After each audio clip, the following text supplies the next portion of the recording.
በስመ አብ ወወልድ ወመንፈስ ቅዱስ አሐዱ አምላክ አሜን። ያው ንቅዱስ ሚካኤል ሊቀ መላእክት ዓመታዊ ንግሲ ብሰላም ብጥዕናን ከዓጽሕና ናይ እግዚአብሔር መልአኽ ኣብ ዝፈርሕዎ ሰባት ዙርያ ይነብር፣ ካብ ዝፈርሕዎ ኩሉ ነገራት ከዓ የድሕኖም። ብዝሎም መዓንቲ ሕዳር 12 በብዓመቱ ዝኽበር ቅዱስ ሚካኤል እስራኤላውያን ካብቲ ንኣስታት 431 ዓመት ብግዞት ወይም ከዓ ብስደት ዝነበረሉ ዓዲ ካብ ግብፂ ናብ እስራኤል ዘውፀሉ ዕለት ንምዝካር እዩ። ካብቲ ናይ ወፅዓ፣ ካብቲ ናይ ስደት፣ ካብቲ ናይ ጥሜት፣ ካብቲ ናይ ፅምኣት፣ ካብቲ ናይ ብዙሕ ፀገማት ተምሳሌት ናይ ሲኦል ተምሳሌት ዝኾነት ቦታ ካብ ግብፂ ኣውፅኡ ናፍታ ናይ ገነት መንግስተ ሰማያት ምሳሌ ዝኾነት ምድረ ከነኣን መዓርን ፀባን ተፈልቕ ዘውፀሎም ዕለት ንምዝካር እዩ እና ኣብዚ ንሪኦ ቅዱስ ሚካኤል ኣብቲ ናይ ሳጥናኤል ቦታ ንምንታይ ተሸይሙ? መጀመርያ ናይ መላእኽቲ መራሒ ሳጥናኤል እዩ ነይሩ፣ ሕዚ ሰይጣን ንብሎ። ንምንታይ ተሸይሙ? ቅዱስ ሚካኤል ንእስራኤላውያን እናመርሐ ላብታ ናርስተ ሃገር ከነኣን ቀትሪ ቀትሪ ብደመና ለይቲ ለይቲ ብብርሃን ኣምደ ብርሃን ገይሩ እናመርሐ ናፍታ ምድረ ርስቲ ናብ እስራኤል ኣብፅሒዎም እዩ። ንምንታይ?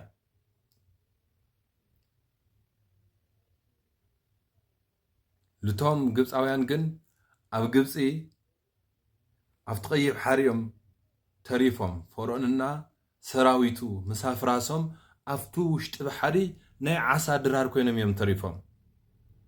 እቶም እግዚአብሔር ዝፈርሑ ዝነበሩ ብዓሰርተ ትእዛዛት እናተመርሑ እግዚአብሔር እናፈርሑ ብና እግዚአብሔር ፈቃድን ትእዛዝን ዝነበሩ ብሕግጋት ፀኒዖም ዝነበሩ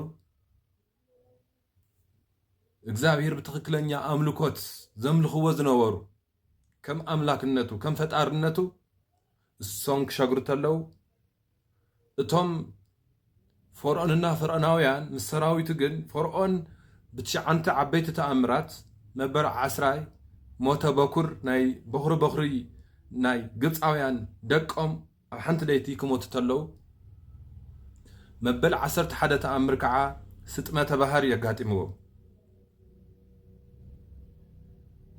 ኣፅራረ እስራኤላውያን ፈርዖናውያን እዮም። ፈርዖናውያን ርኢናዮም ኢና። ናይ እግዚአብሔር ተግሳፅ ናይ እግዚአብሔር ምኽሪ ኣይንሰምዕን። ወላ ለጊዜኡ ዝተፀፀተ ተመሰለ፣ ወላ ለጊዜኡ ዝፈርሐ ተመሰለ፣ ወላ ለጊዜኡ ሙሴ ለምነለይ ክምለስ እየ ተበለ ምመሊሱ ግን ላብኡ ዝምለስ ነይሩ። ምመሊሱ ላብኡ ይምለስ ነይሩ። ላፍቲ ሓጢኣት ላፍቲ ናይ ልበ ደንዳናነት ላብኡ ይምለስ ነይሩ። ልብኻ ምድንዳን ከዓ መጠረሻ ሞት እዩ፣ መጠረሻ ስጥመት እዩ። ኣብ ውሽጢ ባሕሪ ኣስጢምዎ ልብኻ ምድንዳን ፅቡቅ ይኾነ ከም ቅዱስ ሚካኤል ለዋህ ምዃን፣ ሕያዋይ ምዃን፣ ዕጉስ ምዃን። ቅዱስ ሚካኤል ትሕትንኡ እዩ ላብቲ ማዕረግ ኣብዝሕዎ። ንምንታይ ተሸይሙ? እቲ ብትዕቢቱ ክወድቕ ተሎ መትህተ መትሃት ክወርድ ተሎ እቶም ምስኡ ዝኣመኑ ከዓ እንጦርጦስ ክወርዱ ተለው እቶም ስለ ናይ እግዚአብሔር ኣምላኽነት ለይተመራመሩ ከዓ ኣብ ምድሪ ለይተመራመሩ ኣብ ኣየር ተንጠልጢሎም ክቐርዩ ተለው እቶም ዝተረፉ እውን ኣብ ምድሪ ህዚ ለኣና ዘስሕቱና ኣጋንንቲ ሰይጣናት ኮይኖም ኣለዉ ማለት እዩ። ስለዚ ብትዕቢቱ ዲያብሎስ ካልኦት እውን ተመላሊኡ ወዲቑ እዩ ማለት እዩ። መንፀፈ ደይን ኮይኑ እንጦርጦስ ገሃነመ እሳት ወሪዱ እዩ። እግዚአብሔር ዝፈርሕ ኩሉ ግዜ ሓፍሓፍ እናበለ ትሕትና ዘለዎ ሓፍሓፍ እናበለ እዩ ዝነብር። እዚ ከዓ ምሳሌና ኣብነትና ቅዱስ ሚካኤል እዩ። ሎሚ ከዓ እግዚአብሔር ዝፈርሑ ፈሪሃ እግዚአብሔር ዘለዎም ብናይ እግዚአብሔር በረከት እናተገውነዩ እናተባረኹ ለዘለዓለም ይነብሩ። ነቢይ ዳንኤል እግዚአብሔር ይፈርሕ ስለ ዝነበረ ፈሪሃ እግዚአብሔር ስለ ዝነበረ بفرح እግዚአብሔር يصوم يصلي يسجد ስለዝነበረ አይ ይመችወኒ ክበልዕ ክሰቲ ከይበለ ይጸውም ስለዝነበረ ብጸሎቱ እውን ይተግህ ስለዝነበረ እግዚአብሔር አምላኽ ካብቶም ጨካናት ዝነበሩ አናብስ ናይ አጋንንት ምሳሌ ዝኾኑ ናይ ጨካናት አጋንንቲ ናሰብ ህይወት ምንም ነው ይመስሎም ንሕረት ለይብሎም ናቶም ምሳሌ ዝኾኑ አናብስ ቅዱስ ሚካኤል ሊእኹ እግዚአብሔር ናቶም አናብስ አፍ ዓጢሉ እዩ እግዚአብሔር ናይ ኩላትና ጸላእትና አፍ ቅዱስ ሚካኤል ሊእኹ ይዕጸወልና ቅዱሳን መላእክቱ ቅዱስ ገብርኤል ቅዱስ ሩፋኤል ኩሎም ሊቃና መላእክት ሊእኹ ይዕጸወልና እግዚአብሔር ምሳና ተኾይኑ ኩል ጊዜ ቅዱስ ሚካኤል አውጎንና አሎ ቅዱስ ገብርኤል አውጎንና አሎ ቅዱስ ሩፋኤል አውጎንና አሎ ቅዱሳን መላእክት አውጎንና አሎ ነፍርሕና ነገር የለይ ዘሰንብደና ነገር የለይ ዘጨንቀና ነገር የለይ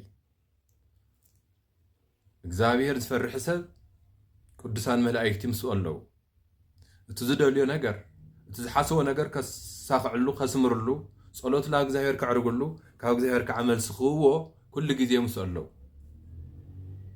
ስለዚ ቅዱስ ሚካኤል ኩሉ ጊዜ 12 ሕዳር ንዝክሮ እስራኤላውያን እናመርሐ ቀትሪ በአምደ ደመና ለይቲ ለይቲ ከዓ በአምደ ብርሃን እናገበረ ብደመና በአምደ ብርሃን እናገበረ ናብ እስራኤል መሪሖ አውፂሕዎም እዩ ምስኦም ኮይኑ እዩ መጋቤ ብሉይ ዝብልዎ ሊቃውንተ ቤተክርስቲያን ካብ ዝተልዕሎም እዮም መጋቤ ብሉይ እዩ ቅዱስ ሚካኤል እና ጸሎቱ ምልጅኡ ቃል ኪዳኑ ምስ ኩላትና ይኹን ናይ ቅዱስ ሚካኤል በረከት ረድኤቱ ለዘለዓለሙ አይፈለየና እዚ ከዓ ናይ ቅዱስ ሚካኤል በዓመቱ ዝኽሪ ንገብር ንፈልጦ ኢና ኣብ ህይወትና ኣብ ገዛና ኣብ ደቅና ኣብ ደቂ ደቅናስ ንፈልጦ ኢና ትበረከት ብሓቂ ይሕልወና እዩ